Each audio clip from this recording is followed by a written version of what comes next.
Hello everyone. जैसे कि आप सभी देख सकते हैं कि यहाँ पे मैं दृष्टि आईएएस का जो है आपके सामने समसामयिकी घटना चक्र का पीडीएफ लिख के आई हूँ।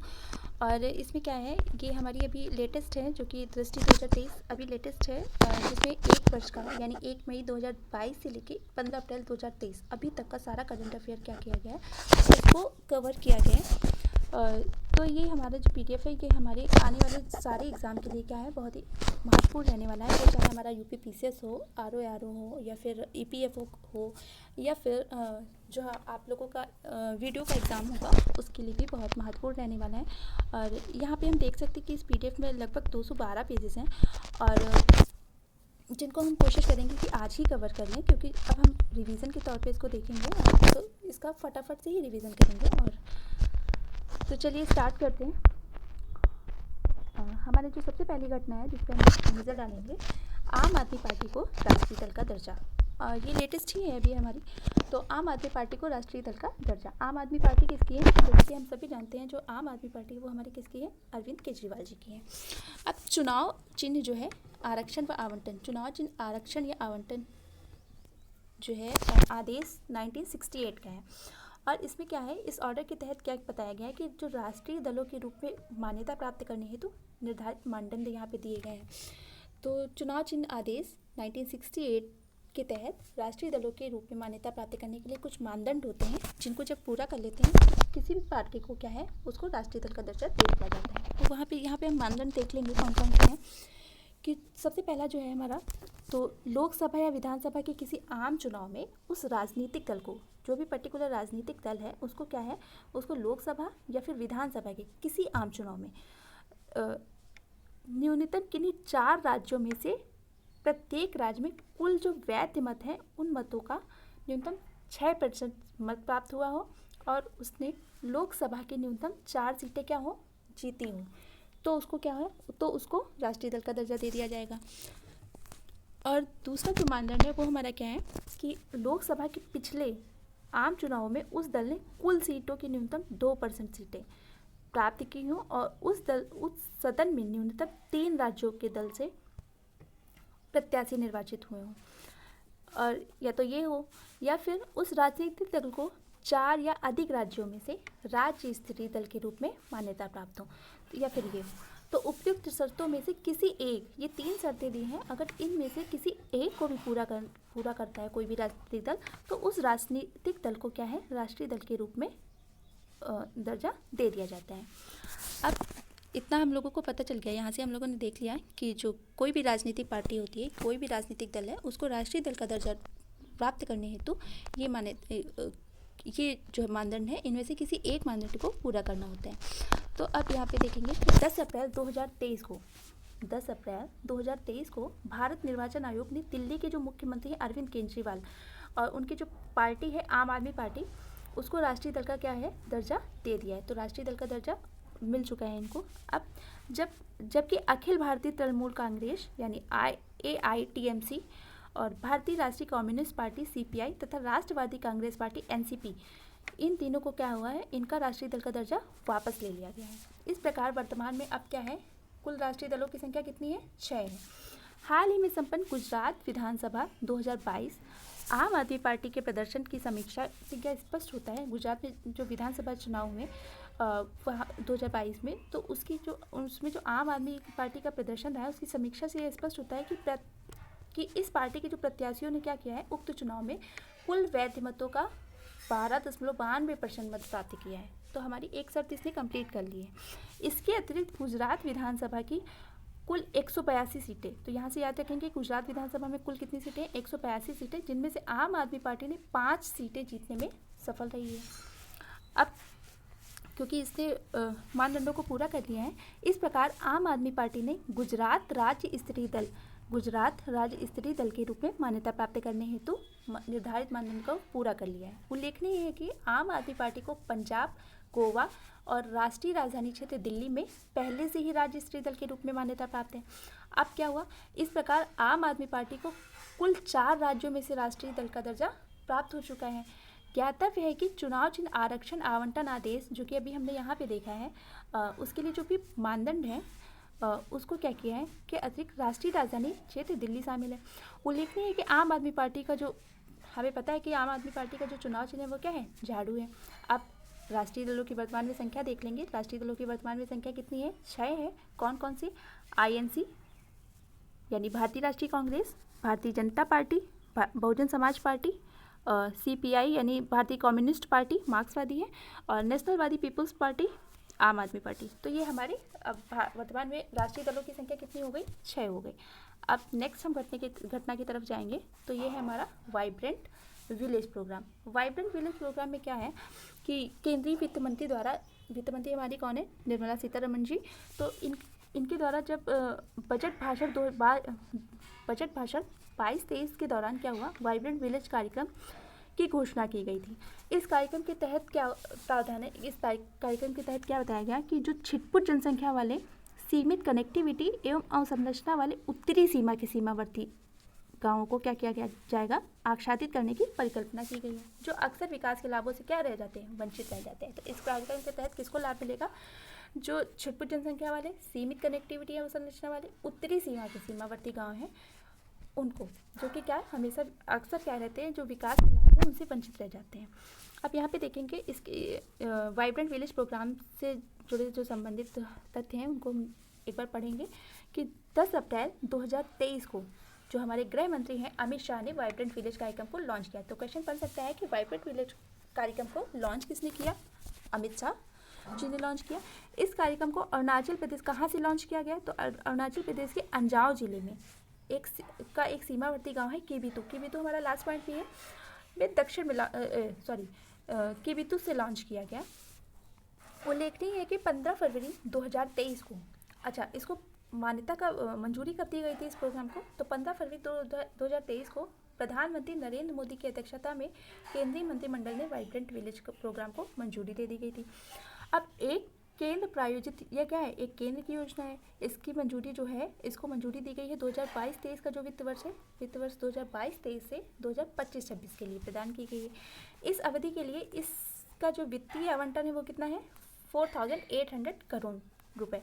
इस योजना के तहत 4 राज्यों, कौन कौन से 4 राज्य हैं हमारे, हिमाचल प्रदेश, अरुणाचल प्रदेश जहाँ से इसको लॉन्च किया गया है, सिक्किम, उत्तराखंड तथा संघ शासित प्रदेश जो है लद्दाख के उत्तरी सीमा से सटे कितने 19 जिलों के 46 ब्लॉकों से 2967 गाँवों को समग्र विकास के लिए शामिल किया गया है। पहले चरण में प्राथमिकता के आधार पर 662 गाँवों की पहचान की गई है और उस 662 गाँवों में से 455 गाँव कहाँ के हैं, हमारे अरुणाचल प्रदेश के हैं। यह कार्यक्रम चिन्हित सीमावर्ती गाँवों के लोगों के जीवन स्तर को सुधार करेगा। अच्छा, इस कार्यक्रम के तहत होगा क्या कि जो चिन्हित सीमावर्ती गाँव हैं उनके वहाँ के लोगों के जीवन स्तर में सुधार करेगा, साथ ही मूल स्थान पर रहने के लिए उनको प्रोत्साहित करेगा। क्या होता है, जब लोगों को अपनी जीविकोपार्जन के लिए साधनों की कमी हो जाती है तो वो क्या करेंगे, वो भाई एक स्थान से दूसरे स्थान पे चले जाएंगे, दूसरी जगह पलायन करने लगेंगे। तो इसमें इस योजना के तहत उनको अपने मूल स्थान पे रहने के लिए प्रोत्साहित किया जाएगा और जो लोग, इन लोगों को क्या किया जाएगा, पलायन को रोकने में मदद मिलेगी। अभी हमने जैसे ऊपर बताया कि पलायन कर जाते हैं तो वो पलायन को रोकने में इस योजना से क्या करेगी, मदद मिलेगी और सीमा की सुरक्षा बढ़ाने में भी सहायता मिलेगी। अब वाइब्रेंट विलेज एक्शन प्रोग्राम जो है इसको ग्राम पंचायतों की सहायता से और जिला प्रशासन द्वारा निर्मित किया जाएगा। अब हम देखेंगे अपना नेक्स्ट कौन सी घटना है, मेघालय, नागालैंड, त्रिपुरा और हाँ हमारी यहाँ पे अभी चुनाव हुआ है मेघालय, त्रिपुरा और नागालैंड में। यहाँ पे विधानसभा निर्वाचन 2023, इसके बारे में पढ़ेंगे। भारतीय संविधान के तहत प्रदत्त प्राधिकार और शक्तियों का प्रयोग करते हुए हाल ही में भारत निर्वाचन आयोग द्वारा मेघालय, नागालैंड, त्रिपुरा में स्वतंत्र, निष्पक्ष एवं सहभागी एवं सुरक्षित विधानसभा निर्वाचन संपन्न कराए गए हैं। अब यहाँ से देखेंगे 2 मार्च 2023 को भारत निर्वाचन आयोग के द्वारा, अभी मार्च में हुए हैं, तो 2 मार्च 2023 को भारतीय निर्वाचन आयोग द्वारा 3 राज्यों, कौन कौन से, मेघालय, नागालैंड, त्रिपुरा में 10वीं मेघालय विधानसभा के कार्यकाल की समाप्ति की तिथि जो है वो 15 मार्च 2023 निर्धारित थी, जिसके कारण राज्य में 27 फरवरी को चुनाव कर लिए गए और एक चरण में चुनाव संपन्न हुए। राज्य में विधानसभा निर्वाचन क्षेत्रों की कुल संख्या कितनी है, तो मेघालय में विधानसभा निर्वाचन क्षेत्रों की संख्या कितनी है, 60। हालांकि मेघालय में 59 वैसे सीटों की संख्या कितनी है, 60 है, लेकिन मेघालय में 59 निर्वाचन क्षेत्रों पर ही चुनाव संपन्न हुए, जबकि सोहयोंग जो है, सोहयोंग निर्वाचन क्षेत्र में जो चुनाव है उसको स्थगित कर दिया गया था, वहाँ पे उनकी मृत्यु हो गई थी, तो इसलिए उसको स्थगित कर दिया गया था। और मेघालय के जो पूर्व गृह मंत्री हैं, यहाँ पे देखिए ये दिखाया गया है कि उल्लेखनीय है कि मेघालय के जो पूर्व गृह मंत्री हैं यूडीपी यूनाइटेड डेमोक्रेटिक पार्टी के जो प्रत्याशी थे एसडीआर लिंगदो, उनके निधन के कारण जो है एक सीट पे क्या है चुनाव को क्या कर दिया गया था, रद्द कर दिया गया था। ज्ञातव्य है कि मेघालय की विधानसभा सीटें जो कि कितनी है, 60 सीटें, 60 सीटों में से 55 सीटें अनुसूचित जनजातियों के लिए आरक्षित हैं, जबकि अनुसूचित जाति के लिए कोई भी सीट आरक्षित नहीं है। यानी हमें पता है कि जो मेघालय है, मेघालय में विधानसभा सीटों की संख्या कितनी है, 60 है, और उनमें से 55 सीटें अनुसूचित जनजातियों के लिए आरक्षित हैं, जबकि अनुसूचित जाति के लिए कोई भी सीटें आरक्षित नहीं है। मेघालय विधानसभा निर्वाचन 2023 में 86.69% जो है मतदान दर्ज किया गया है। वर्ष 2018 के चुनाव की तुलना में 0.04% की क्या हुई है, वृद्धि दर्ज हुई है। अब चुनाव के परिणाम के अनुसार मेघालय के कॉनरॉड के संगमा, मेघालय में किसकी सरकार बनी, कॉनरॉड के संगमा के नेतृत्व वाली नेशनल पीपुल पार्टी एनपीपी सबसे बड़ी पार्टी के रूप में उभर कर सामने आई।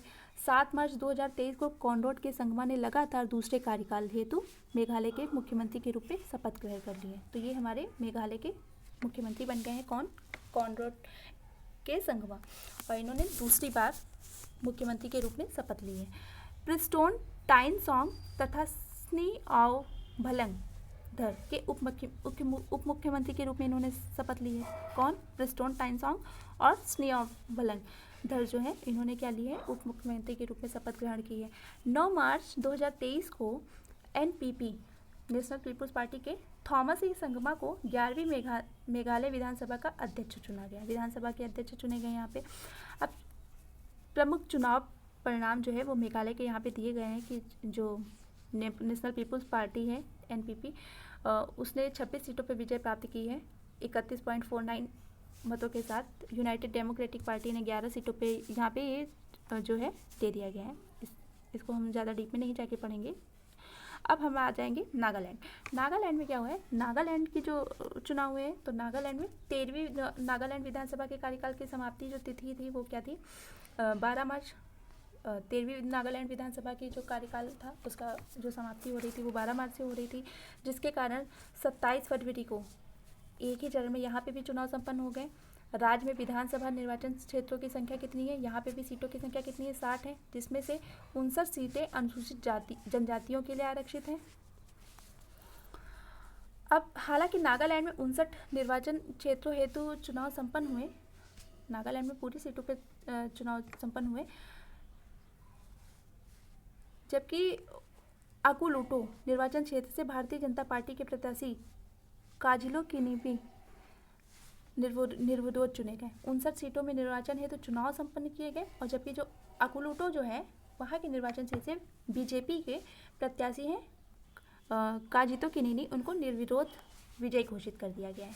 वर्ष 2023 के चुनाव के राज्य में भारतीय जनता पार्टी एवं उसकी प्रभावशाली क्षेत्रीय सहयोगी nationalist democratic progressive party NDPP का प्रभुत्व रहा। भारतीय जनता पार्टी कुल 12 सीटें, जबकि एनडीपीपी को सर्वाधिक कितनी सीटें, 25 सीटें प्राप्त हुई। वर्ष 2023 में नागालैंड के इतिहास में पहली बार कोई महिला विधायक के रूप में, तो ये हमारे यहाँ क्वेश्चन बन सकता है कि क्योंकि वर्ष 2023 में क्या हुआ, जो चुनाव हुए नागालैंड में, उसमें इतिहास में पहली बार नागालैंड में कोई महिला विधायक के रूप में निर्वाचित हुई है। यह उपलब्धि एनडीपीपी की हेकानी जखालू, कौन है वो पहली महिला विधायक, हेकानी जखालू, इन्होंने प्राप्त की है। ये दीमापुर तृतीय निर्वाचन क्षेत्र से विजयी घोषित की गई है। एनडीपीपी की एक अन्य महिला प्रत्याशी सलहतु ओनुओ क्रूज भी पश्चिमी अंगामी निर्वाचन क्षेत्र से विधायक निर्वाचित हुई।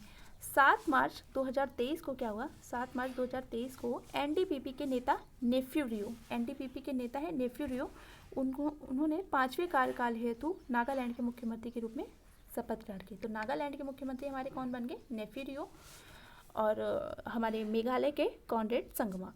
टीआर जेलियांग तथा यानथुंगो पैटर्न ने उप मुख्यमंत्री के रूप में शपथ ली है। 20 मार्च 2023 को सेरिंगेन लोंगकुमेर को 14वीं जो है नागालैंड विधानसभा का अध्यक्ष चुना गया। तो विधानसभा के अध्यक्ष ये 14वीं विधानसभा अध्यक्ष के चुने गए कौन? सेरिंगेन लोंगकुमेर। वैसे इतना डीप में पूछा नहीं जाएगा, फिर भी अब यहाँ पे दिया हुआ है तो हम पढ़ लेंगे, पढ़ने में क्या जाता है। अब हम आ जाएंगे यहाँ पे जो नेशनल डेमोक्रेटिक प्रोग्रेसिव पार्टी ने कितनी सीटों पर विजय प्राप्त की थी? तो 25 सीटों पर प्राप्त करी थी, और भारतीय जनता पार्टी को यहाँ से 12 सीटें ही प्राप्त हुई थी, और बाकी ज़्यादा कुछ खास नहीं है तो उसके बारे में नहीं पढ़ेंगे। अब हम आ जाएंगे त्रिपुरा पे जो 12वीं त्रिपुरा विधानसभा के कार्यकाल की समाप्ति जो हो रही थी वो 22 मार्च 2023 से हो रही थी, इसलिए यहाँ पे भी चुनाव कर लिए गए, और जिसके कारण जो 16 फरवरी को हुआ, 16 फरवरी 2023 को एक चरण में यहाँ पे भी चुनाव करवा लिए गए। उल्लेखनीय है कि त्रिपुरा में विधानसभा निर्वाचन क्षेत्रों की यहाँ पे भी सीटें कितनी है? 60 है। तो हमारी मेघालय, त्रिपुरा और नागालैंड यहाँ पे विधानसभा सीटें कितनी है? 60 हैं, और जिसमें से 10 सीटें अनुसूचित जातियों के लिए, इसमें से यहाँ पे 10 सीटें जो है वो अनुसूचित जातियों के लिए तथा 20 सीटें अनुसूचित जनजातियों के लिए आरक्षित हैं। चुनाव परिणाम के अनुसार त्रिपुरा में भारतीय जनता पार्टी और क्षेत्रीय सहयोगी उसका क्षेत्रीय सहयोगी रहा indigenous peoples front of Tripura कुल 33 सीटें जीतने में सफल रहा। 8 मार्च 2023 को भाजपा नेता माणिक शाह ने दूसरे कार्यकाल हेतु त्रिपुरा के मुख्यमंत्री के रूप में क्या ले लिए? शपथ ले लिए। तो इस प्रकार हम देख रहे हैं कि जो हमारे मेघालय के मुख्यमंत्री बने हैं वो हमारे कौन बने? कॉनरेड संगमा, और नागालैंड के बने हैं नेफ्यू रियो, और हमारे त्रिपुरा के बन जाते हैं माणिक शाह। 24 मार्च 2023 को भाजपा के विधायक विश्वबंधु सेन त्रिपुरा के विधानसभा के अध्यक्ष निर्वाचित हुए हैं। अब यहाँ पे भी देख लेंगे क्योंकि भारतीय जनता पार्टी ने 32 सीटों पर विजय प्राप्त की थी हमारे त्रिपुरा में। अब हम आ जाएंगे नेक्स्ट अपनी घटना की ओर, जो कि है इंडिया जस्टिस रिपोर्ट 2022। अभी इंडिया जस्टिस रिपोर्ट 2022 आई है तो उसको पढ़ लेंगे। इंडिया जस्टिस रिपोर्ट 2022 अपनी तरह की पहली राष्ट्रीय आवधिक रिपोर्टिंग है जो प्रत्येक राज्य में न्याय प्रणाली के 4 स्तंभ, पुलिस, जेल प्रणाली, न्यायपालिका, 4 स्तंभ है ना हमारे, तो कौन कौन से? पुलिस, जेल प्रणाली, न्यायपालिका और कानूनी सहायता की क्षमता को मापने के लिए सूचना एकत्र करती है। अब यहाँ से हमें जो इम्पोर्टेंट पॉइंट बन रहे हैं वो क्या बन रहे हैं कि 4 अप्रैल 2023 को कब ये आई, ये रिपोर्ट कब घोषित की गई? तो 4 अप्रैल 2023 को इंडिया जस्टिस रिपोर्ट 2022 जारी की गई। इस रिपोर्ट का यह तीसरा संस्करण है। इसे दक्ष DAKSH Commonwealth human rights initiative, common cause, centre for social justice, Vidhi centre for legal policy और TISS प्रयास द्वारा संयुक्त रूप से तैयार किया जाता है। तो ये जो हमारी इंडिया जस्टिस रिपोर्ट है उसको तैयार करने में किसका सहयोग रहता है? कौन कौन रहता है? Daksh Commonwealth human rights initiative, common cause, centre for social justice, Vidhi centre for legal policy और TISS प्रयास, इन सबके संयुक्त प्रयास के द्वारा इसको तैयार किया जाता है। अब इस रिपोर्ट का प्रथम संस्करण जो है 2019 में आया था। अब की बार कौन सा संस्करण आया है? 2022 में, ये तीसरा संस्करण है। तो पहला संस्करण 2019 में आया था। इस रिपोर्ट के अंतर्गत भारतीय राज्यों को न्याय तक पहुंच की उनकी क्षमता के अनुसार रैंक प्रदान की जाती है। अब इस रिपोर्ट के राज्यों को 2 श्रेणियों में विभक्त किया गया है। एक तो बड़े मध्यम आकार के जो राज्य हैं, और दूसरा छोटे राज्यों में। इन राज्यों को 102 संकेतकों के आधार पर श्रेष्ठ, मध्यम एवं खराब श्रेणी में विभाजित किया गया है। अब 102 संकेतक है, उनके आधार पर क्या किया गया है? उनको विभाजित किया गया है कि कौन सा राज्य श्रेष्ठ श्रेणी में आएगा, कौन सा मध्यम और कौन सा खराब श्रेणी में आएगा। तो IJR यानी इंडियन जस्टिस रिपोर्ट 2022 में बड़े राज्यों की रैंकिंग में जो है कर्नाटक जो है 6.38 अंकों के साथ भारत का श्रेष्ठ राज्य बन गया है, जबकि 3.78 अंक के साथ बड़े राज्यों में उत्तर प्रदेश जो है वो क्या है? बड़े राज्यों में हमारा जो उत्तर प्रदेश है वो अंतिम पायदान पर रहा है, यानी 18वीं रैंक में लिए उत्तर प्रदेश को। छोटे राज्यों में सिक्किम जो है वो 5.01 अंक के साथ श्रेष्ठ रहा है, जबकि गोवा जो है 3.42 अंक के साथ अंतिम यानी 7वें स्थान पर रहा है। न्याय के 4 स्तंभों के आधार पर बड़े एवं मध्यम आकार के शीर्ष और अंतिम 3 राज्यों की रैंकिंग यहाँ पे दी गई है। तो वो कहते हैं कि बड़े राज्यों में कर्नाटक, तमिलनाडु, तेलंगाना, यानी फर्स्ट नंबर पे बड़े राज्यों में कर्नाटक है, सेकंड पे तमिलनाडु और तीसरे पे तेलंगाना है। तो उसके रिपोर्ट के यहाँ पे दी गई है। और अंतिम 3 राज्य यानी छोटे राज्यों की दृष्टि से अंतिम, हाँ लास्ट के जो 3 राज्य हैं वो कौन से हैं? बिहार, पश्चिम बंगाल और सबसे लास्ट में हमारा उत्तर प्रदेश है। उसी प्रकार विभिन्न स्तंभों में उत्तर प्रदेश की रैंक 2022। अब पुलिस रैंक में जो उत्तर प्रदेश के यहाँ पे बारे में पढ़ लेंगे। पुलिस रैंक में 15वीं रैंक है और 15वीं रैंक के साथ 4.37 स्कोर किया है। यहाँ पे जेल प्रणाली में 17वीं, न्याय प्रणाली में 15 और कानून सहायता में 18वीं है। इतना डीप नहीं जाएंगे। अब हम यहाँ पे पढ़ेंगे कि MV गंगा विलास विश्व का सबसे लंबा नदी क्रूज़ के बारे में पढ़ेंगे। MV गंगा विलास विश्व का सबसे लंबा नदी क्रूज़, विश्व का सबसे लंबा नदी क्रूज़ कौन सा है? MV गंगा विलास। अब इसके बारे में पढ़ेंगे ये है क्या। तो राष्ट्रीय जलमार्ग अधिनियम 2016, नेशनल वाटरवेज एक्ट जो 2016 है वो 12 अप्रैल 2016 को लागू हुआ था। देश में अंतर्देशीय जल परिवहन को बढ़ावा देने के उद्देश्य से इस अधिनियम के 111 जलमार्गों, 5 वर्तमान एवं 106 नए राष्ट्रीय, वर्तमान में उस टाइम पे जो 5 राष्ट्रीय जो जलमार्ग थे उनको और जो अभी 106 नए हैं उनको राष्ट्रीय जलमार्ग घोषित किया गया था। देश के 24 राज्यों में विस्तृत इन राष्ट्रीय जलमार्गों की कुल लंबाई जो है वो कितनी है? 20,275 किलोमीटर है। इन जलमार्गों के जल यातायात में वृद्धि तथा देश के आंतरिक भाग में पर्यटन की गंभीर संभावनाएं विद्यमान है। MV गंगा विलास इसी क्रम में एक महत्वपूर्ण प्रयास है। MV जो गंगा विलास है इसी क्रम में एक महत्वपूर्ण प्रयास है। अब देखेंगे कि इसमें स्मरण तथ्य क्या है, यानी पॉइंटेबल नोट्स क्या है हमारे यहाँ पे। तो 13 जनवरी 2023 को प्रधानमंत्री नरेंद्र मोदी ने वीडियो कॉन्फ्रेंसिंग के माध्यम से विश्व के सबसे लंबी नदी क्रूज MV गंगा विलास को क्या किया गया है? वाराणसी से, कहाँ से दिखाया है? वाराणसी से हरी झंडी दिखाकर रवाना किया है। MV गंगा विलास कहाँ से रवाना किया गया है? वाराणसी से। किसने किया है? तो प्रधानमंत्री नरेंद्र मोदी ने वीडियो कॉन्फ्रेंसिंग के माध्यम से। यह यात्रा 28 फरवरी 2023 को असम के डिब्रूगढ़ जिले के बोगीबील में जाकर पूर्ण हुई। यह यात्रा जब स्टार्ट हुई तो ये असम के डिब्रूगढ़ जिले के बोगीबील में जाकर पूरी हुई। अब यह लगभग 3200 किलोमीटर की यात्रा रही, 3200 किलोमीटर की यात्रा रही, जिसमें भारत के साथ बांग्लादेश के कुछ क्षेत्रों की यात्रा शामिल रही।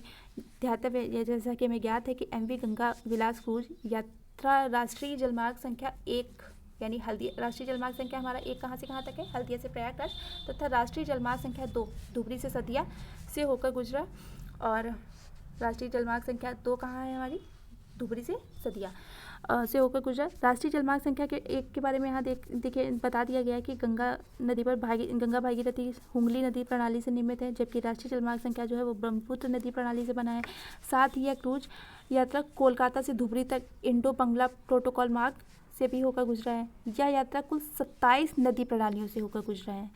इस यात्रा में विश्व धरोहर स्थलों, राष्ट्रीय उद्यानों, नदी घाटों और बिहार से पटना, झारखंड में साहिबगंज, पश्चिम बंगाल में कोलकाता, बांग्ला में ढाका, असम में गुवाहाटी और सहित 50 पर्यटन स्थलों का भ्रमण शामिल था, जिसमें से भारत और बांग्लादेश की कला, संस्कृति, इतिहास और आध्यात्मिकता को समझने का अवसर मिला। MV गंगा विलास में सभी विलासिता वाली सुविधाओं के साथ, इसमें क्या क्या सुविधाएं हैं? MV गंगा विलास में सभी विलासिता वाली सुविधाओं के साथ 3 डेक और 36 पर्यटकों की क्षमता वाले 18 स्वीट शामिल हैं। पहली यात्रा में स्विट्जरलैंड के 32 पर्यटक शामिल थे। गंगा विलास क्रूज सेवा निजी संचालक मेसर्स अंतारा रिवर क्रूज द्वारा संचालित है। किसके द्वारा? मेसर्स अंतारा रिवर क्रूज के द्वारा।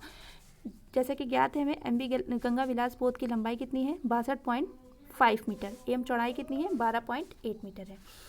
अब हम नेक्स्ट की तरफ जाएंगे। यह पोत प्रदूषण नियंत्रक तंत्र, जो ये MV गंगा विलास पोत है, ये हमारा प्रदूषण नियंत्रण तंत्र है तथा सौर नियंत्रक प्रौद्योगिकी से क्या है? युक्त है। अब टेंट सिटी, MV गंगा विलास क्रूज के उद्घाटन के दौरान प्रधानमंत्री ने वाराणसी में टेंट सिटी का भी उद्घाटन किया था। जब इसका उद्घाटन होता था उस टाइम पे उन्होंने वाराणसी में टेंट सिटी का भी उद्घाटन किया था। इस टेंट सिटी का निर्माण सार्वजनिक निजी भागीदारी के प्रारूप में वाराणसी विकास प्राधिकरण द्वारा किया गया है और टेंट सिटी प्रतिवर्ष अक्टूबर से जून तक संचालित रहेगी। प्रधानमंत्री ने पश्चिम बंगाल में हल्दिया मल्टी मॉडल टर्मिनल का भी उद्घाटन किया। तो इनके साथ साथ इन 3 चीज़ों का भी क्या किया है? प्रधानमंत्री ने उद्घाटन किया है। जलमार्ग विकास परियोजना के तहत विकास हल्दिया मल्टी मॉडल टर्मिनल की कार्गो हैंडलिंग क्षमता लगभग 3 मिलियन मीट्रिक टन प्रतिवर्ष है। कितनी है? लगभग 3 मिलियन मीट्रिक टन। अब यहाँ पे देखेंगे वाहन क्रय ऋण जो है से संबंधित निर्णय, सॉरी हाँ, नेक्स्ट हमारा देखेंगे केरल उच्च न्यायालय क्षेत्रीय भाषा में निर्णय देने वाला पहला उच्च न्यायालय। तो हमारा क्वेश्चन पहला ही क्वेश्चन यहाँ से बन रहा है कि क्षेत्रीय भाषा में निर्णय देने वाला पहला उच्च न्यायालय कौन सा है, तो हमारा है केरल उच्च न्यायालय बन गया है क्षेत्रीय भाषा में निर्णय देने वाला पहला उच्च न्यायालय। संविधान की 8वीं अनुसूची में संविधान द्वारा मान्यता प्राप्त 22 क्षेत्रीय भाषाओं का उल्लेख है। हमारे संविधान की 8वीं अनुसूची में कितनी क्षेत्रीय भाषाओं का उल्लेख किया गया है, 22, जिनको मान्यता प्राप्त है। कौन कौन सी हैं देख लेंगे एक नज़र में। असमी, बंगाली, बोडो, डोगरी, गुजराती, कन्नड़, कश्मीरी, कोंकणी, मैथिली, मणिपुरी, मराठी, हिंदी, नेपाली, उड़िया, पंजाबी, संस्कृत, संथाली, सिंधी, तमिल, तेलुगु, उर्दू एवं मलयालम। ये 22 भाषाओं का उल्लेख किया गया है जिनको मान्यता प्राप्त है। उल्लेखनीय है कि हाल ही में भारत के मुख्य न्यायाधीश डी.वाई. चंद्रचूड़ ने सर्वोच्च न्यायालय और उच्च न्यायालय के निर्णयों को क्षेत्रीय भाषाओं में प्रकाशित करने पर क्या किया है, जोर दिया है। जो हमारे डी.वाई. चंद्रचूड़ जी हैं मुख्य न्यायाधीश, उन्होंने जो सर्वोच्च न्यायालय और उच्च न्यायालय के जो निर्णय हैं उनको क्या किया गया है, उनको जोर दिया गया है कि वो जो अपना निर्णय है वो क्षेत्रीय भाषाओं में प्रकाशित करें। डी.वाई. चंद्रचूड़ ने इसके लिए आर्टिफिशियल इंटेलिजेंस और प्राकृतिक भाषा प्रसंस्करण NLP द्वारा संचालित प्रौद्योगिकी के उपयोग का सुझाव दिया है। उच्चतम न्यायालय के निर्णयों का क्षेत्रीय भाषा में अनुवाद करने के लिए न्यायमूर्ति अभय ओका की अध्यक्षता में एक समिति गठित की गई है। किसकी अध्यक्षता में, अभय ओका की अध्यक्षता में एक समिति की गठन किया गया है। अब फरवरी 2023 में केरल उच्च न्यायालय क्षेत्रीय भाषा केरल की क्षेत्रीय भाषा क्या है, मलयालम में निर्णय प्रकाशित करने वाला भारत का पहला उच्च न्यायालय बन गया है। उल्लेखनीय है कि केरल उच्च न्यायालय ने क्षेत्रीय भाषा यानी मलयालम में 2 निर्णय प्रकाशित किए। केरल उच्च न्यायालय के मुख्य न्यायाधीश कौन है, S. मणिकुमार और न्यायमूर्ति साजी पिचाली, S. मणिकुमार और साजी पिचाली की खंडपीठ द्वारा दोनों निर्णय दिए गए हैं। केरल उच्च न्यायालय द्वारा क्षेत्रीय भाषा मलयालम में प्रकाशित दोनों निर्णय इस प्रकार हैं, देख लेंगे कौन से निर्णय उन्होंने दिया है। तो हाँ, एक पहला जो था वो वाहन क्रय से संबंधित था, वाहन क्रय ऋण से संबंधित था, और दूसरा चेक डैम के निर्माण से संबंधित निर्णय था। ज्ञात है कि इन निर्णयों को क्षेत्रीय भाषा में प्रकाशित करने के लिए आर्टिफिशियल इंटेलिजेंस और प्राकृतिक भाषा प्रसंस्करण प्रौद्योगिकी का उपयोग किया गया है। गौरतलब है कि फरवरी 2023 में भारत में पहली बार सर्वोच्च न्यायालय में आर्टिफिशियल और प्राकृतिक भाषा प्रसंस्करण का प्रयोग करके मौखिक बहस के लाइव प्रतिलेखन की सेवा की क्या की गई थी, शुरुआत की गई थी। अब हम नेक्स्ट अपनी घटना पर ध्यान देंगे। निर्वाचन आयुक्त की नियुक्ति पर उच्चतम न्यायालय का निर्णय। निर्वाचन आयुक्त की जो नियुक्ति है उस पर उच्चतम न्यायालय ने क्या निर्णय लिया उसके बारे में पढ़ेंगे। भारत के मुख्य निर्वाचन आयुक्त एवं अन्य निर्वाचन आयुक्तों की नियुक्ति संविधान के अनुच्छेद किसमें दी है, अनुच्छेद 324 के 2 में उसके कार्यक्षेत्र के अधीन आती है। संविधान में मुख्य निर्वाचन आयुक्त एवं निर्वाचन आयुक्तों की नियुक्ति के लिए कोई विशिष्ट विधायी प्रक्रिया वर्णित नहीं है। अब तक मुख्य निर्वाचन आयुक्त जो हैं एवं निर्वाचन आयुक्तों का जो नियुक्ति है वो कौन करते आया है, वो प्रधानमंत्री के नेतृत्व में मंत्रिपरिषद की सलाह पर राष्ट्रपति द्वारा राष्ट्रपति कर रहे हैं। यानी प्रधानमंत्री के नेतृत्व में कौन कर रहा है, प्रधानमंत्री के नेतृत्व में मंत्रिपरिषद की सलाह पर राष्ट्रपति करता है। किसकी नियुक्ति, मुख्य निर्वाचन आयुक्त हो या फिर अन्य निर्वाचन आयुक्त हो, इनकी नियुक्ति कौन करता है, प्रधानमंत्री के नेतृत्व में मंत्रिपरिषद की सलाह पर राष्ट्रपति द्वारा की जाती रही है। अब 2 मार्च 2023 को उच्चतम न्यायालय की 5 सदस्यीय संवैधानिक पीठ ने अपने एक ऐतिहासिक निर्णय में मुख्य चुनाव आयुक्त और चुनाव आयुक्तों की नियुक्ति के संबंध में अहम फैसला सुनाया। न्यायालय ने अपने निर्णय में यह कहा कि मुख्य चुनाव आयुक्त एवं चुनाव आयुक्तों की नियुक्ति एक समिति की सिफारिश पर राष्ट्रपति द्वारा की जाएगी। मुख्य चुनाव आयुक्त एवं अन्य चुनाव आयुक्तों की नियुक्ति 3 सदस्यीय उच्च स्तरीय समिति की सिफारिश पर राष्ट्रपति के द्वारा की जाएगी, जिसमें प्रधानमंत्री, लोकसभा में विपक्ष के नेता, भारत के मुख्य न्यायाधीश क्या होंगे, शामिल होंगे। कौन कौन से, वो 3 सदस्यीय उच्च स्तरीय समिति के सिफारिश पर कौन करेगा, राष्ट्रपति द्वारा करेगा, राष्ट्रपति द्वारा की जाएगी। और जिसमें कौन शामिल होगा, प्रधानमंत्री हमारे शामिल होंगे, लोकसभा के विपक्ष के जो नेता हैं वो शामिल होंगे, और भारत के जो मुख्य न्यायाधीश हैं वो शामिल होंगे।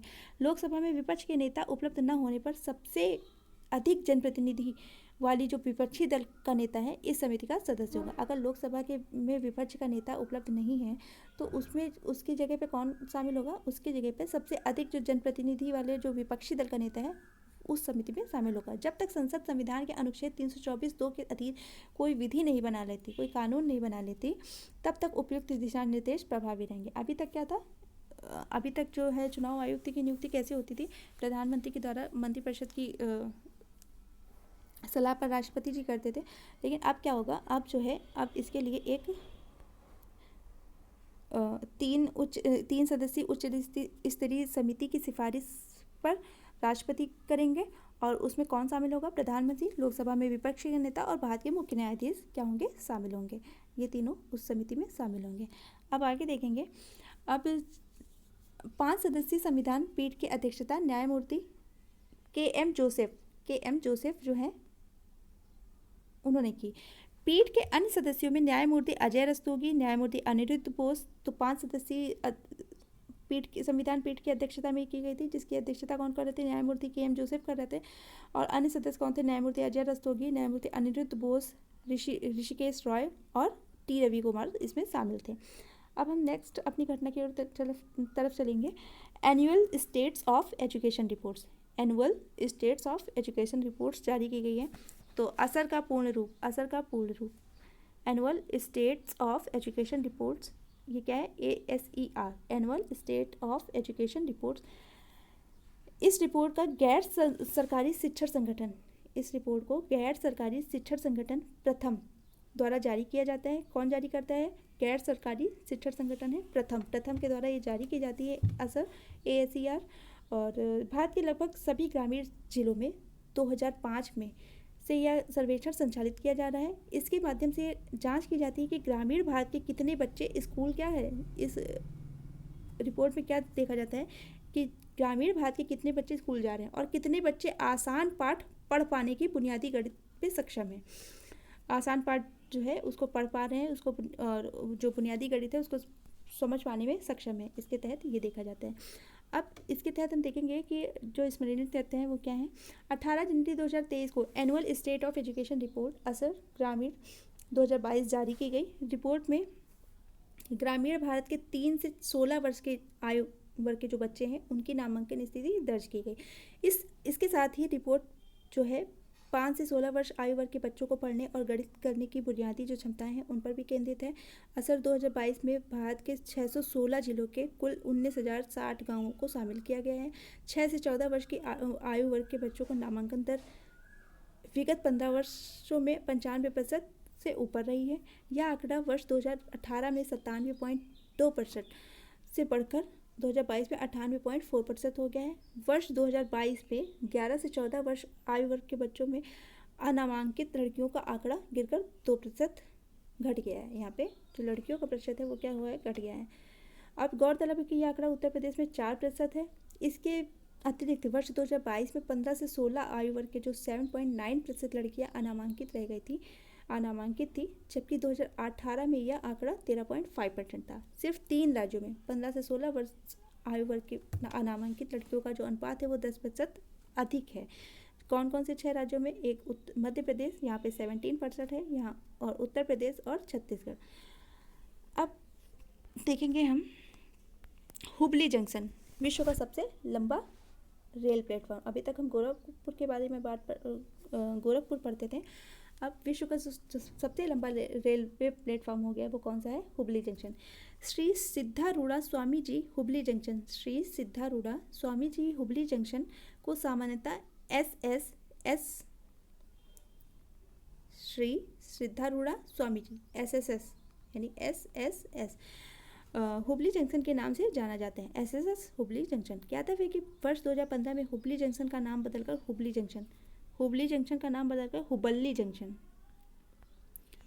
हुबली जंक्शन कर दिया गया था। पुनः सितंबर 2020 में इसका नाम SSS हुबली जंक्शन कर दिया गया। हुबली जंक्शन यह रेलवे स्टेशन दक्षिण पश्चिम रेलवे के हुबली रेलवे मंडल का हिस्सा है, जो हुबली धारवाड़ कर्नाटक में स्थित है। कहाँ पे है, कर्नाटक में।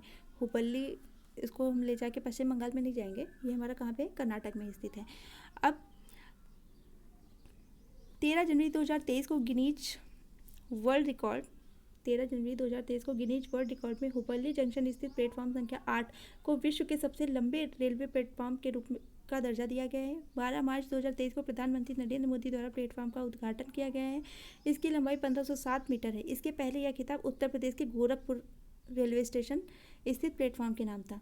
अभी ये किसको मिल गया है? अब ये मिल गया है हुबली जंक्शन, जो कि कर्नाटक में है, प्लेटफॉर्म नंबर 8, जिसकी लंबाई 1366.33 मीटर है। और जो हमारा नवीनतम बना है इसकी जो लंबाई है वो कितनी है? वो 1507 मीटर है। विश्व के पाँच सबसे लंबे रेलवे प्लेटफॉर्म के बारे में बात कर लेंगे तो पहला बन गया है हमारा हुबली जंक्शन, कर्नाटक का है, 1507। दूसरा जो है वो गोरखपुर जंक्शन, उत्तर प्रदेश का है, 1366.33। कोलम फिर है केरल का, फिर खड़गपुर जंक्शन है पश्चिम बंगाल का, फिर स्टेट स्ट्रीट सबवे है वो शिकागो अमेरिका का है। अब हम नेक्स्ट अपनी घटना की तरफ जाएंगे। विदिशा 5G तकनीक लागू करने वाला पहला आकांक्षी जिला। अच्छा, 5G तकनीक लागू करने वाला पहला आकांक्षी जिला कौन सा है? हमारा विदिशा। देश के 112 सर्वाधिक अल्प विकसित जिलों को तीव्र एवं प्रभावी तरीके से रूपांतरित करने के उद्देश्य से प्रधानमंत्री नरेंद्र मोदी ने 2018 में आकांक्षी जिला कार्यक्रम, तो हमारा आकांक्षी जिला कार्यक्रम कब का है? 2018 का है। और किसने लॉन्च किया था? प्रधानमंत्री नरेंद्र मोदी जी ने। इन 112 आकांक्षी जिलों में उत्तर प्रदेश के 8 जिले जो हैं शामिल थे। कौन कौन से? बहराइच, बलरामपुर, चंदौली, चित्रकूट, फतेहपुर, श्रावस्ती, सिद्धार्थनगर तथा सोनभद्र शामिल हैं। स्मरणीय तथ्य क्या है यहाँ पे? तो 13 जनवरी 2023 को विदिशा स्टार्टअप्स के द्वारा क्या हुआ है? प्रस्तावित नवाचारी 5G उपयोग करने के मामलों में जमीनी स्तर पर तैनाती करने वाला भारत का पहला आकांक्षी जिला बन गया है। 5G का उपयोग करने वाला पहला आकांक्षी जिला कौन बन गया है? विदिशा। विदिशा मध्य प्रदेश का एक आकांक्षी जिला है। जैसे कि हम जानते हैं कि विदिशा जो है मध्य प्रदेश का एक आकांक्षी जिला है। विदिशा जिले में startup centre for development and telematics के सहयोग से लागू किए गए हैं नवाचारी 5G उपयोग मामले क्या हैं? सुपर क्यूटिकल्स, 5G 4G समर्थित स्मार्ट हेल्थ कियोस्क है, और एम्बूपार्ट जो है मूलभूत जीवन सुरक्षा समर्थन के साथ 5G 4G समर्पित ऑटो एम्बुलेंस है, और लॉजी AI। तो ये क्या है? मोतियाबिंद यानी कॉन्ट्रैक्ट जो है उस रोग की त्वरित एवं प्रभावी जांच के लिए स्मार्टफोन के उपयोग के माध्यम से मोतियाबिंद आई स्क्रीनिंग एप्लीकेशन है। और एसियो5 फेफड़े एवं मस्तिष्क, एसियो5 क्या है? फेफड़े एवं मस्तिष्क स्कैन के लिए AR VR 3D visualisation application है। और टेक एक्सआर क्या है? हमारा नवाचारी शिक्षण विधियों के लिए छात्र हेतु AR VR 3D immersive experience kit है। तो यहाँ पे देख लेंगे, यहाँ पे विदिशा जिले में स्टार्टअप के सहयोग से लागू किए गए जो नवाचारी 5G का उपयोग करके जो मामले हैं, ये हमारे ये 5 चीज़ें जो हैं इनको लागू किया गया है। इस अभियान के तहत जिले के 7 लाख से अधिक परिवारों को संविधान के मूल सिद्धांतों पर शिक्षित किया जाएगा। जो अभियान है उसके तहत क्या किया जाएगा?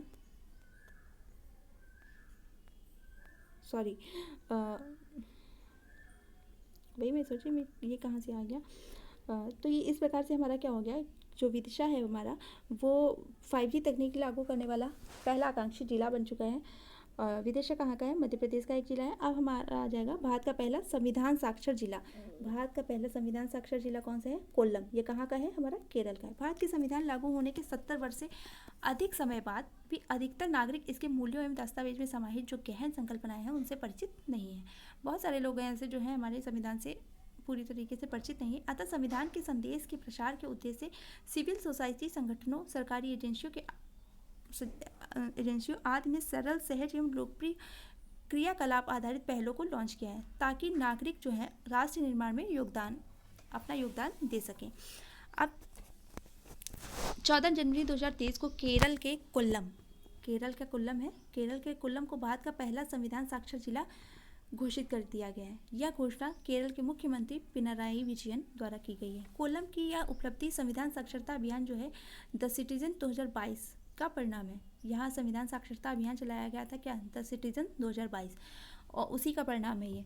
इस अभियान को कोल्लम जिला पंचायत, जिला योजना समिति और केरल स्थानीय प्रशासन संस्थान द्वारा संयुक्त रूप से शुरू किया गया था। अब इस अभियान का जो मुख्य उद्देश्य था, जिले को संवैधानिक रूप से साक्षर बनाना था। इस अभियान के तहत जिले के 7 लाख से अधिक परिवारों को संविधान के मूल सिद्धांतों पर शिक्षित किया गया है। कितने? 7 लाख से अधिक परिवारों को यहाँ पे शिक्षित किया गया है। इसके अतिरिक्त जिले के इसके अतिरिक्त क्या है, जिले के 7 लाख से अधिक परिवारों को 10 वर्ष से अधिक आयु के लगभग 23 लाख लोगों को संविधान के विभिन्न पहलुओं पर शिक्षित किया गया है। 10 वर्ष से जो अधिक आयु के लोग हैं उनको लगभग 23 लाख लोगों को संविधान के विभिन्न पहलुओं पर शिक्षित किया गया है।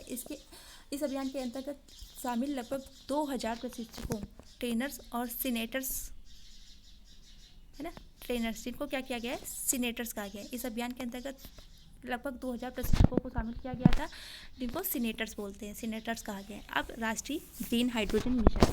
राष्ट्रीय ग्रीन हाइड्रोजन मिशन ये बहुत ही चर्चा का विषय रहा है, तो इसके बारे में पढ़ेंगे। तो प्रधानमंत्री नरेंद्र मोदी ने क्या किया है, वर्ष 2047 तक, कब तक, वर्ष 2047 तक भारत को ऊर्जा स्वतंत्र यानी एनर्जी इंडिपेंडेंट राष्ट्र के रूप में रूपांतरित करने का लक्ष्य निर्धारित किया है। कब, वर्ष 2047 तक। अब जिसमें पेट्रोलियम जीवाश्म आधारित उत्पादों के विकल्प के रूप में हरित हाइड्रोजन एक सक्रिय भूमिका निभाएगा। साथ ही भारत में वर्ष 2070 तक शुद्ध शून्य यानी नेट जीरो उत्सर्जन हासिल करने का लक्ष्य भी निर्धारित किया है। कब तक, 2070 तक नेट जीरो उत्सर्जन हासिल करने का लक्ष्य भी निर्धारित किया गया है। अब 4 जनवरी 2023 को प्रधानमंत्री नरेंद्र मोदी की अध्यक्षता में केंद्रीय मंत्रिमंडल ने राष्ट्रीय ग्रीन हाइड्रोजन मिशन, कब, 4 जनवरी 2023 को मंजूरी दी है। मिशन के लिए प्रारंभिक परिव्यय जो है वो है कितना, 19,744 करोड़ रुपए है। मिशन से वर्ष 2030 तक निम्न संभावित परिणाम अपेक्षित हैं। 2023 तक हम कितनी अपेक्षा रख रहे हैं इस मिशन से, तो वह है लगभग देश में लगभग 125 गीगावाट की संबद्ध अक्षय ऊर्जा क्षमता वृद्धि के साथ प्रतिवर्ष कम से कम 5 मिलियन मीट्रिक टन की हरित हाइड्रोजन उत्पादन क्षमता का विकास होगा। कितना, 125 गीगावाट। 8 लाख करोड़ रुपए की अधिक का निवेश होगा। 6 लाख से अधिक रोजगारों का सृजन होगा। कुल मिलाकर 1 लाख करोड़ रुपए से अधिक जीवाश्म आयात में कमी आएगी। वार्षिक ग्रीन हाउस उत्सर्जन में लगभग 50 मिलियन मीट्रिक टन की कमी आएगी। राष्ट्रीय हरित ऊर्जा मिशन के उद्देश्य क्या हैं, तो ये उद्देश्य हम देख लेंगे कि भारत को विश्व में ग्रीन हाउस का अग्रणी उत्पादक बनाना है और ग्रीन हाइड्रोजन का अग्रणी उत्पादक और आपूर्तिकर्ता बनाना है। ग्रीन हाइड्रोजन तथा इसके व्युत्पन्न के लिए निर्यात अवसरों का सृजन करना है। आयातित जीवाश्म ईंधन पर निर्भरता पे कमी, दूसरे लोगों पर निर्भरता में कमी लाना है। स्वदेशी विनिर्माण क्षमताओं का विकास करना है। उद्योग के लिए निवेश और व्यापार के लिए अवसरों का विकास करना है और रोजगार एवं आर्थिक विकास के अवसर प्रदान करना है। अनुसंधान एवं विकास परियोजनाओं का समर्थन करना है। अब आगे देखेंगे वायनाड। सभी जनजातीय लोगों को बुनियादी दस्तावेज प्रदान करने वाला पहला जिला। यहाँ पे सारी चीज़ें पहली हैं, तो ये बहुत ही इंपॉर्टेंट है। ये जो हेडिंग्स है यही हमारे लिए बहुत इंपॉर्टेंट देखिए हैं। सभी जनजातीय जो लोग हैं उनको बुनियादी दस्तावेज प्रदान करने वाला पहला जिला का क्या है, हमारा वायनाड। अब वायनाड हमारा कहाँ का है देखेंगे।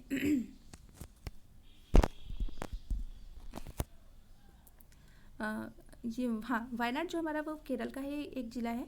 तो अनुसूचित जनजाति समुदाय में संबंधित सभी नागरिकों को बुनियादी दस्तावेज, किसको, अनुसूचित जनजाति समुदाय से संबंधित जो नागरिक है उनको बुनियादी दस्तावेज उपलब्धता सुनिश्चित कराने के उद्देश्य से Akshaya big campaign for document digitisation, ABCD का फुल फॉर्म क्या है, Akshaya big campaign for document digitisation नामक एक अभियान केरल के वायनाड जिला प्रशासन द्वारा संचालित किया गया है। इन दस्तावेजों को डिजिलॉकर ऐप जो है उसके माध्यम से क्या किया जाएगा, डिजिटलीकृत किया गया है, जिससे क्या हुआ है, जिससे भौतिक दस्तावेजों को खोने और उनके नष्ट होने की स्थिति से लाभार्थी उन्हें आसानी से क्या कर सकेंगे, प्राप्त कर सकेंगे। डिजिलॉकर से हम क्या हमारा जो दस्तावेज है उसको डिजिटलीकृत किया जाएगा और जिससे क्या हो, जो हमारे दस्तावेज जब कभी खो जाएंगे भौतिक रूप से तो उनको हम क्या करेंगे, पुनः प्राप्त कर सकते हैं आसानी से। अब यहाँ पे देखेंगे, इसके बारे में पढ़ेंगे। जनवरी 2023 में केरल का जो वायनाड जिला है उसमें सभी जनजाति यानी ट्राइबल लोगों को क्या किया गया, बुनियादी दस्तावेज और सुविधाएं प्रदान करने वाला पहला जिला बन गया है। इन बुनियादी दस्तावेजों एवं सुविधाओं के अंतर्गत आधार कार्ड, राशन कार्ड, जन्म प्रमाण पत्र, मृत्यु प्रमाण पत्र, है ना, चुनाव पहचान पत्र, बैंक खाता और स्वास्थ्य बीमा, ये सभी हमारे क्या डिजिटलीकृत किया जाएगा। इन दस्तावेजों को डिजिटल रूप दिया गया है और उससे डिजी लॉकर खातों में सहेजा गया है। वायनाड जिला प्रशासन ने अच्छे big campaign for document digitisation यानी ABCD अभियान के अंग के रूप में यह उपलब्धि हासिल की है। अब भारत की सबसे लंबी एस्केप टनल के बारे में बात करेंगे। जम्मू एवं कश्मीर भारत की सबसे लंबी एस्केप टनल। तो जम्मू एवं कश्मीर को एक वैकल्पिक एवं विश्वसनीय परिवहन प्रणाली यानी ट्रांसपोर्टाइजेशन जो सिस्टम है उपलब्ध कराने के उद्देश्य से भारत सरकार ने उधमपुर से बारामूला, कहाँ से कहाँ तक, उधमपुर से बारामूला तक 272 किलोमीटर लंबी रेलवे लाइन के निर्माण की योजना तैयार की है। यह रेलवे लाइन कश्मीर घाटी को शेष भारत से जोड़ेगी। इस रेलवे लाइन का निर्माण उधमपुर कहाँ है हमारा, श्रीनगर में, और Baramulla rail link project USBRL के तहत किया जा रहा है। वर्ष 2002 में इस परियोजना को राष्ट्रीय परियोजना घोषित किया गया था। उधमपुर से बारामूला तक की दूरी कितनी है, 272 किलोमीटर, जिसमें क्या होंगे, जिसमें 4 खंड होंगे। कौन कौन से? पहला खंड है उधमपुर से कटरा, पहला खंड जो है उधमपुर से कटरा, फिर दूसरा है कटरा से बनिहाल, फिर बनिहाल से काजीकुंड, और फिर काजीकुंड से जो है बारामूला। यानी उधमपुर से बारामूला के बीच में 4 खंडों में विभाजित किया गया है। पहले जाएगा उधमपुर से कटरा, फिर कटरा से बनिहाल, बनिहाल से काजीकुंड और काजीकुंड से बारामूला। इस योजना के तहत क्या किया गया, अत्यधिक विषम यानी असमतल तथा पर्वतीय भूभाग से में बड़ी संख्या में जो सुरंगें हैं और पुल हैं उनका निर्माण किया गया है। अब संपूर्ण परियोजना के तहत क्या किया गया, संपूर्ण परियोजना के तहत कुल 38 सुरंग, इस योजना के तहत कितने, कुल 38 सुरंग संयुक्त लंबाई जिनकी 119 किलोमीटर है, यानी कुल 38 सुरंग जिनकी लंबाई कितनी है, 119 किलोमीटर, उनका निर्माण शामिल है। इनमें जो सबसे लंबी सुरंग है वो T49 है, जिसकी लंबाई कितनी है, 12.75 किलोमीटर। यह सुरंग कटरा से बनिहाल खंड पर स्थित है। रामबन जिला जम्मू कश्मीर में स्थित T49 देश की सबसे लंबी परिवहन सुरंग यानी लॉन्गेस्ट ट्रांसपोर्ट टनल कौन सी है, T49 रामबन जिला जम्मू कश्मीर में है। अब यहाँ पे देखेंगे T49 एक ट्विन ट्यूब सुरंग है। कैसी सुरंग है T49? ट्विन ट्यूब सुरंग है और इसके अंतर्गत मुख्य सुरंग 12.75 किलोमीटर तथा स्केप सुरंग जो है 12.895 किलोमीटर शामिल है। उल्लेखनीय है कि इसमें अंतर्राष्ट्रीय मानकों के अनुरूप एक स्केप सुरंग का प्रावधान किया गया है। यह स्केप सुरंग आपात स्थिति में बचाव एवं बहाली के जो कार्यक्रम है उनको सुगम बनाएगी। 15 दिसंबर 2022 को उधमपुर श्रीनगर बारामूला रेल लिंक जो है परियोजना कटरा बनिहाल पर स्केप टनल के निर्माण को पूरा कर एक महत्वपूर्ण उपलब्धि प्राप्त की गई है। इस स्केप टनल की लंबाई कितनी है, 12.895 किलोमीटर। कहाँ से है, कटरा बनिहाल खंड, उधमपुर श्रीनगर से कहाँ, बारामूला के तहत बनी है जो कटरा बनिहाल खंड में। अब यह भारत की सबसे लंबी स्केप टनल है। कौन सी है, T49, और यह स्केप टनल घोड़े की नाल के आकार की है। स्केप टनल कटरा बनिहाल खंड पर सुंबर और खाड़ी स्टेशनों के मध्य स्थित है। सुरंग का निर्माण न्यू ऑस्ट्रियन टनलिंग मेथड के द्वारा किया गया है। अब नेक्स्ट हम देखेंगे तमिलनाडु स्वयं का जलवायु परिवर्तन मिशन शुरू करने वाला पहला राज्य। तमिलनाडु जो है उसने क्या किया है, उसने स्वयं का जलवायु परिवर्तन मिशन शुरू किया है और ऐसा करने वाला ये पहला राज्य है तमिलनाडु। वर्ष 2021-22 के बजट भाषण के दौरान तमिलनाडु सरकार ने 500 करोड़ रुपए के कुल परिव्यय के साथ जलवायु परिवर्तन अनुकूल और समन गतिविधियों एडाप्टेशन एंड मिटिगेशन एक्टिविटीज़ को शुरू करने के लिए तमिलनाडु जलवायु परिवर्तन मिशन को लॉन्च करने की घोषणा की थी। इसके अनुसरण में राज्य सरकार ने 3 प्रमुख मिशनों, ग्रीन तमिलनाडु, कौन से 3 प्रमुख मिशन थे, ग्रीन तमिलनाडु और तमिलनाडु आर्द्रभूमि, तमिलनाडु जलवायु परिवर्तन, इन तीनों मिशन को लागू करने के उद्देश्य से तमिलनाडु ग्रीन क्लाइमेट कंपनी की स्थापना की थी। 9 दिसंबर 2022 को तमिलनाडु राज्य जो है वो स्वयं को जलवायु परिवर्तन मिशन शुरू करने वाला देश का पहला राज्य बन गया है। इस मिशन को शुरू करने की घोषणा राज्य के जो मुख्यमंत्री, तमिलनाडु के मुख्यमंत्री कौन है, MK स्टालिन, उन्होंने तमिलनाडु क्लाइमेट समिट के दौरान की। तमिलनाडु क्लाइमेट समिट का आयोजन 8 से 9 दिसंबर 2022 को कहाँ पे किया गया? चेन्नई में किया गया। जलवायु परिवर्तन पर राष्ट्रीय मिशन, अब इसके बारे में भी पढ़ लेंगे। 30 जून 2008 को भारत सरकार ने जलवायु परिवर्तन पर राष्ट्रीय मिशन कार्यक्रम को लॉन्च किया, जिसमें जलवायु परिवर्तन के 8 राष्ट्रीय मिशनों को शामिल किया गया था। ये 8 मिशन कौन कौन से थे? ये 8 मिशन इस प्रकार हैं। एक तो राष्ट्रीय सौर मिशन, उन्नत ऊर्जा दक्षता के लिए राष्ट्रीय मिशन, सतत पर्यावास पर राष्ट्रीय मिशन, राष्ट्रीय जल मिशन, हिमालय पारिस्थितिकी तंत्र को बनाए रखने के लिए राष्ट्रीय मिशन, एक हरित भारत के लिए राष्ट्रीय मिशन, सतत कृषि के लिए राष्ट्रीय मिशन और जलवायु परिवर्तन के लिए सामरिक ज्ञान पर राष्ट्रीय मिशन। ये 8 मिशन है इसके तहत। और फिर हम देखेंगे जलवायु परिवर्तन के लिए जो राष्ट्रीय मिशन है, 30 जून 2008 को भारत सरकार ने ये योजना लागू की थी और इसके अंतर्गत 8 मिशन है और अब हम देख लेंगे। और ऐसा करने वाला जो स्वयं को जलवायु परिवर्तन मिशन शुरू करने वाला पहला राज्य कौन बन गया है? हमारा तमिलनाडु बन गया है। अब नेक्स्ट की तरफ चलेंगे अपने। धर्मदम भारत का पहला पूर्ण पुस्तकालय निर्वाचन क्षेत्र। भारत का पहला पूर्ण पुस्तकालय निर्वाचन क्षेत्र कौन सा है? हमारा धर्मदम। अब ये कहाँ पे है?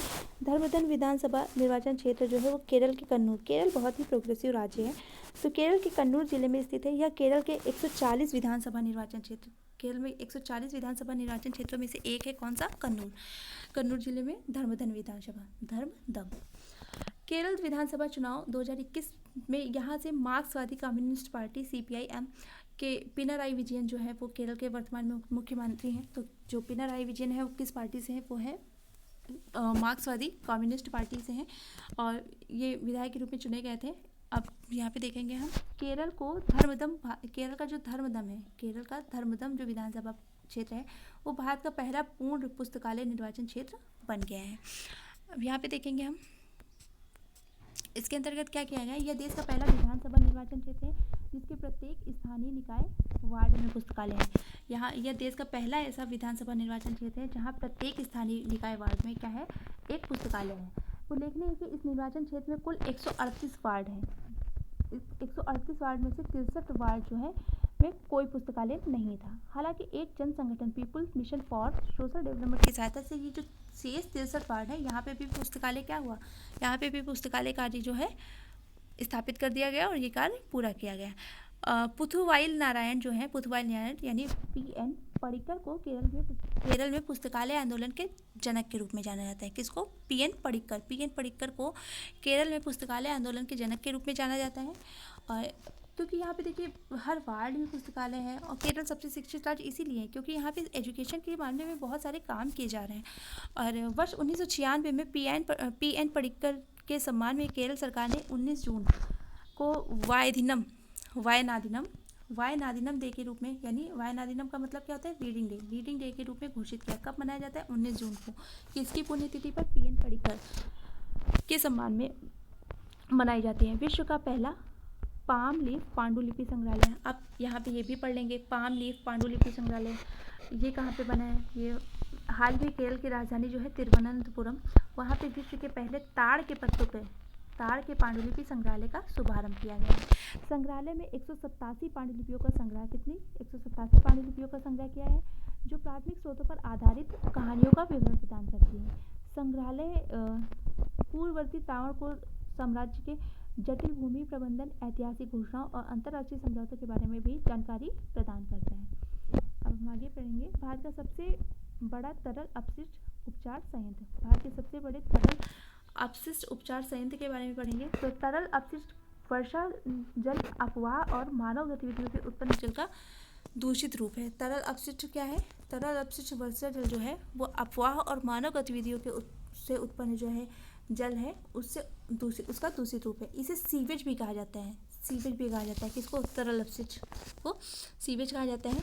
और इसे आमतौर पर घरेलू सीवेज यानी डोमेस्टिक जो सीवेज है, औद्योगिक सीवेज, इंडस्ट्रियल सीवेज और तूफान सीवेज यानी स्टॉर्म सीवेज से वर्गीकृत किया जाता है। हालांकि कुल तरल सीवेज में लगभग 99% हिस्सा है वो घरेलू सीवेज का होता है। लगभग 99% जो होता है वो घरेलू सीवेज का होता है।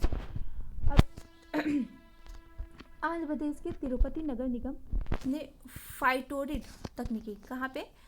तिरुपति नगर आंध्र प्रदेश के उसने क्या किया है, फाइटोरेट तकनीकी पर आधारित देश के सबसे बड़े तरल अपशिष्ट उपचार संयंत्र यानी largest liquid waste treatment plant का उद्घाटन किया। किसने किया है? आंध्र प्रदेश के तिरुपति नगर निगम ने। इस तरल अपशिष्ट उपचार संयंत्र को तिरुपति स्थित विनायक सागर झील, कौन सी सागर झील है? विनायक सागर झील कहाँ पे है? हमारे आंध्र प्रदेश के तिरुपति में, के जल के पुनः उपयोग के उद्देश्य से स्थापित किया गया है।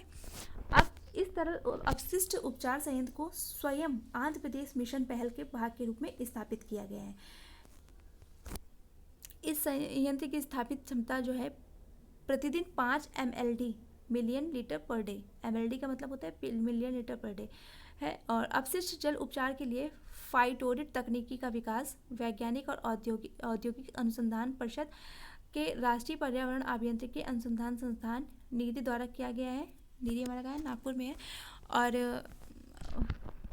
आगे पढ़ेंगे, फाइटोरेट अपशिष्ट जल के उपचार की एक भरोसेमंद तकनीकी। फाइटोरेट क्या है? फाइटोरेट जो है वो अपशिष्ट जल के उपचार के लिए एक भरोसेमंद तकनीकी है। एशिया का सबसे बड़ा सीवेज उपचार संयंत्र, एशिया के सबसे बड़े सीवेज उपचार संयंत्र का निर्माण दिल्ली में किया जा रहा है और 564 मिलियन लीटर प्रतिदिन क्षमता की इस ओखला सीवरेज उपचार संयंत्र का निर्माण यमुना कार्य योजना 3 के तहत किया जा रहा है। तो ये दिल्ली में किया जा रहा है। इसके तहत किसका उपचार किया जाएगा? ओखला सीवेज उपचार संयंत्र का जो निर्माण है वो यमुना कार्य योजना 3 के तहत किया जा रहा है। अब हम पढ़ेंगे हाउसिंग सोसाइटी के लिए भारत का पहला सौर संयंत्र। हाउसिंग सोसाइटी के लिए भारत का पहला सौर संयंत्र कहाँ पे है? तो TPREL का फुल फॉर्म क्या है? Tata power renewable energy limited एवं मुंबई में स्थित एक आवासीय सोसाइटी यानी विवेरिया कॉन्डोमिनियम के माध्यम एक समझौता हस्ताक्षरित किया गया है। यह समझौता उपयुक्त आवासीय सोसाइटी को स्वच्छ ऊर्जा क्लीन एनर्जी की आपूर्ति से संबंधित है। तो हाउसिंग सोसाइटी के लिए भारत का जो पहला सौर संयंत्र है उसके बारे में यहाँ हम पढ़ रहे हैं। तो TPREL यानी Tata power renewable energy limited ये एवं मुंबई स्थित एक आवासीय सोसाइटी है विवेरिया कंडोमिनियम, उसके मध्य एक समझौता किया गया है। इस समझौता का यह समझौता जो है वो आवासीय सोसाइटी को स्वच्छ ऊर्जा की आपूर्ति कराएगा। किसके बीच किया गया है? TPREL और आवासीय सोसाइटी है, मुंबई की एक आवासीय सोसाइटी है विवेरिया कॉन्डोमिनियम, इसके मध्य हुआ है। विवेरिया कॉन्डोमिनियम जो है वो आवासीय सोसाइटी को सौर ऊर्जा की आपूर्ति के लिए भारत के पहले ग्रुप कैप्टिव सौर संयंत्र की स्थापना की जाएगी। उपयुक्त आवासीय सोसाइटी को सौर ऊर्जा की आपूर्ति के लिए महाराष्ट्र के हिमायतनगर में 3.125 मेगावाट सौर क्षमता के सौर ऊर्जा संयंत्र की स्थापना की जाएगी। इस सौर ऊर्जा संयंत्र का जो निर्माण है, संचालन है एवं रख रखाव है TPREL के द्वारा किया जाएगा। यह सौर ऊर्जा संयंत्र अपने संचालन के पहले वर्ष में लगभग कितना 7.5 मिलियन यूनिट ऊर्जा उत्पन्न करेगा, जिसकी वजह से 6.15 मीट्रिक टन कार्बन डाइऑक्साइड उत्सर्जन को क्या किया जाएगा? कम किया जा सकेगा। इस सौर संयंत्र की स्थापना के लिए विवेरिया कंडोमिनियम जो है घरेलू उपयोग हेतु कैप्टिव सौर ऊर्जा का उपयोग करने वाली देश की पहली आवासीय सोसाइटी बन जाएगी। तो घरेलू उपयोग है तो कैप्टिव सौर ऊर्जा का उपयोग करने वाली पहली देश की आवासीय सोसाइटी कौन है? मुंबई की विवेरिया कंडोमिनियम। अब केरल देश का पहला पूर्ण डिजिटल बैंकिंग राज्य। केरल जो है हमारा देश का पहला पूर्ण डिजिटल बैंकिंग राज्य भी बन चुका है। यहाँ पे देखेंगे कि डिजिटल बैंकिंग किसी व्यक्ति को बैंक शाखा में व्यक्तिगत उपस्थित हुए बिना 24/7 जो है सभी पारंपरिक बैंकिंग जो गतिविधियाँ हैं उनको स्वतंत्र रूप से पहुँचने की सुविधा देती है। डिजिटलाइजेशन का मतलब ही यही है कि हमें बैंक शाखा में जाना न पड़े और हम घर से ही अपने मोबाइल फ़ोन लैपटॉप की सहायता से क्या कर सकें, हम सारी सुविधाओं को प्राप्त कर सकते हैं बैंक से। अब 7 जनवरी 2023 को केरल सभी पात्र खातों में डिजिटल बैंकिंग लागू करने वाला देश का पहला राज्य बन गया है। और यह घोषणा राज्य के मुख्यमंत्री पिनराई विजयन द्वारा की गई है। राज्य स्तरीय बैंकर्स समिति स्टेट लेवल बैंकर्स कमेटी जो है उसके अनुसार राज्य में अब पात्र सभी 3.76 करोड़ खातों में से कम एक सेवा उत्पाद डिजिटल के रूप में उपलब्ध होगा। केरल द्वारा भारतीय रिजर्व बैंक के डिजिटल भुगतान परिस्थिति तंत्र का विस्तार और गहनता इस योजना के अंतर्गत इस कदम को लागू किया गया है। गौरतलब है कि वर्ष 2021 में त्रिशूर इस योजना के तहत डिजिटल बैंकिंग लागू करने वाला केरल का पहला जिला बना था। कौन है?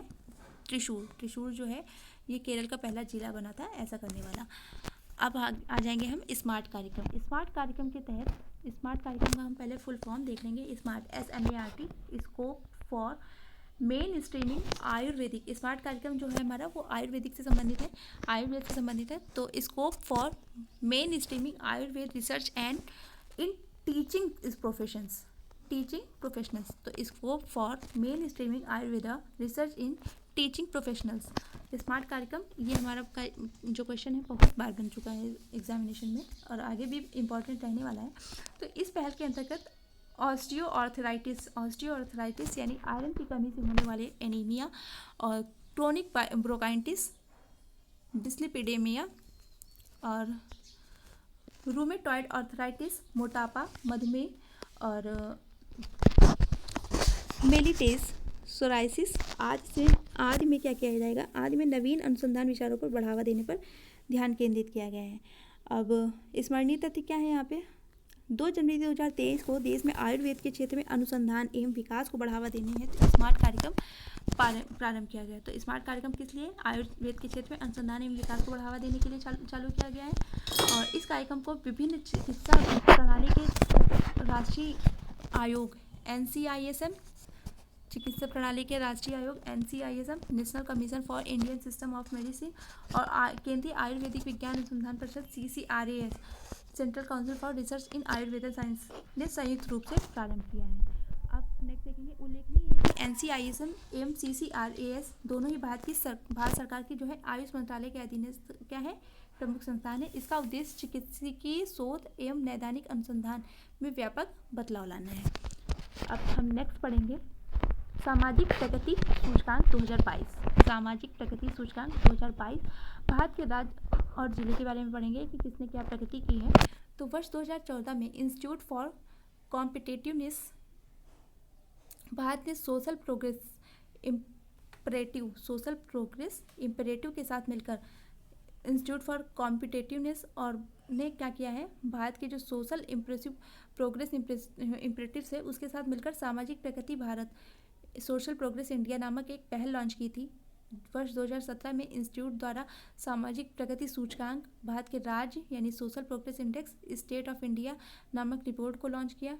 सामाजिक प्रगति सूचकांक के अंतर्गत सामाजिक प्रगति के 3 आयामों पर राज्यों एवं जिलों के प्रदर्शन का आकलन किया जाता है। कितने आयामों पे? 3 आयामों पे। कौन कौन से 3 आयाम हैं? बुनियादी मानवीय आवश्यकताएं, रहन सहन के बेहतर तरीकों के आधार पे और अवसर के आधार पे। इन 3 आयामों के आधार पे ये हमारी जो है सूचकांक जारी किया जाता है। तो अब हम आगे देखेंगे। प्रधानमंत्री के आर्थिक सलाहकार परिषद द्वारा सामाजिक प्रगति सूचकांक 2022 भारत के राज्य एवं जिले नामक रिपोर्ट जारी की गई। यह रिपोर्ट इंस्टीट्यूट फॉर कॉम्पिटिटिवनेस तथा वाशिंगटन DC स्थित सोशल प्रोग्रेस इम्परेटिव द्वारा तैयार की जाती है। सामाजिक प्रगति सूचकांक के अंतर्गत भारत के 36 राज्यों, केंद्र शासित प्रदेशों और 707 जिलों को शामिल किया गया है। सामाजिक प्रगति सूचकांक के अंतर्गत किसको? भारत के 36 राज्यों, केंद्र शासित प्रदेशों और 707 जिलों को शामिल किया गया है। SPI में प्राप्त स्कोर के आधार पर भारत पर राज्यों एवं जिलों को सामाजिक प्रगति के 6 स्तरों के तहत रैंक प्रदान की जाती है। ये 6 स्तर हम देख लेंगे कौन कौन से 6 स्तर हैं। एक तो अत्यधिक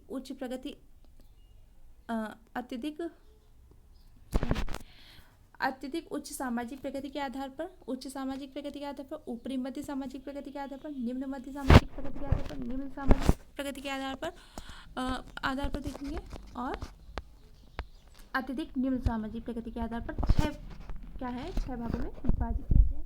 अब देश में पांडुचेरी जो है वो सर्वाधिक SPI स्कोर, कितना स्कोर किया इसने? 65.99 प्राप्त किया है। और सभी राज्य केंद्र शासित प्रदेशों में झारखंड देश में सर्वाधिक स्कोर अगर पूछेगा तो पुदुचेरी ने, और केंद्र शासित प्रदेशों में सभी राज्यों और केंद्र शासित प्रदेशों में झारखंड को SPI न्यूनतम जो स्कोर है कितना है? 43.95 है।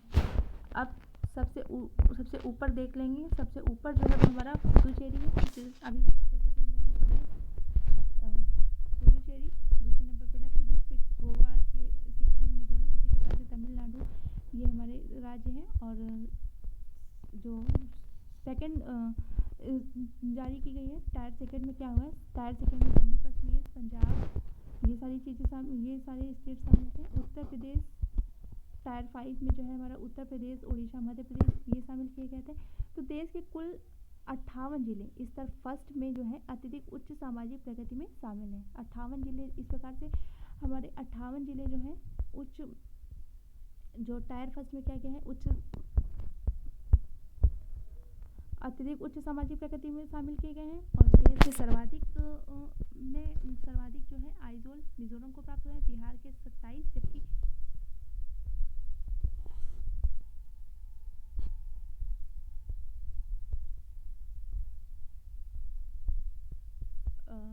देश में सर्वाधिक SBI जो है स्कोर वो आइजोल मिजोरम को प्राप्त हुआ है, बिहार के 27, जबकि उत्तर प्रदेश के 14 जिले जो है स्तर 6 टायर 6 अत्यधिक निम्न सामाजिक प्रगति की श्रेणी में शामिल हुए हैं। तो इसको हम पढ़ लेंगे। जो उत्तर प्रदेश के हैं 14 जिले जो हैं शामिल हैं टायर 6 के अंतर्गत। अब नमामि गंगे,